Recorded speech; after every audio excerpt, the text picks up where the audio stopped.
Alright, ladies and gentlemen, today we're going to be discussing the abundance and the isotopes of the situation. So we're going to look at two isotopes, oxygen 16 and oxygen 17. Now we're going to find the abundance of each of these. Now the abundance mainly describes the number of atoms of one isotope of an element divided by the total number of atoms in a mixture of the isotope. So for example, these two isotopes together must equal to 100%. Because that's how abundance works. If it's less than 100%, we're basically missing isotopes here. So at the moment, we only have the mass of oxygen 16 and oxygen 17. Oxygen 16 has a mass of 15.9949, and oxygen 17 has a mass of 16.9991. We can now figure this out as x. We can use this as x. So the abundance at the moment we can call it as x. Oxygen 17 we can say can be 100 minus x. I've written 100 as 1 as the abbreviation towards the decimal. Now, to do the math, I'm inviting a very special guest today with me, Yusuf Sweden, who is a mathematician, who would like to solve this equation. So Yusuf, thank you for being here with us. Revenge is sweet. Okay, so I'm gonna explain to you now how to solve this equation. So now, here's the atomic mass of the element oxygen. So we're just gonna write that down over here. 15.9994. And now we're going to write down the abundances. So this will equal to 15.9949x plus 16.9991 bracket 1 minus x. So now, let's expand this over here. 16.9991 times 1 minus x. It'll give us 16.9991 minus 16.9991 x.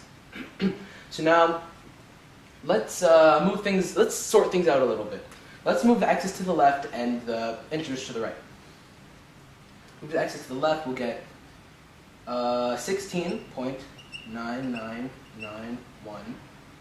x minus 15.9949 x. And this will be equal to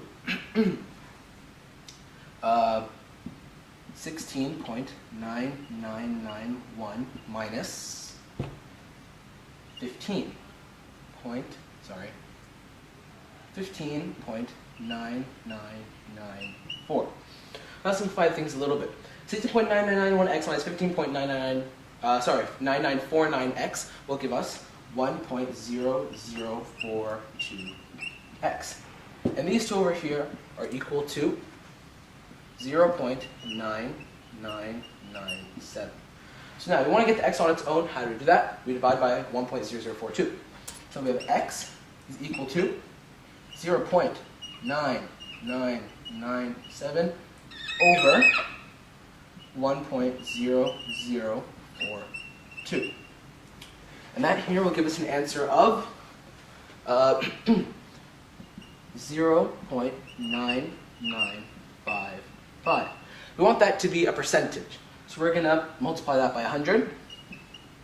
That will give us 99.55% of oxygen 16.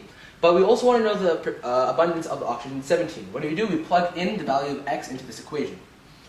Of course, since this here is 1, we're going to put the decimal form. So we're going to put 1 minus 0.9955, and that will give us 0.0045. And you have to make everything a percentage. Abundance has to be a percentage. You cannot forget that. So we're going to multiply this here by 100. And that's going to give us 0.45%. That is how I find abundance.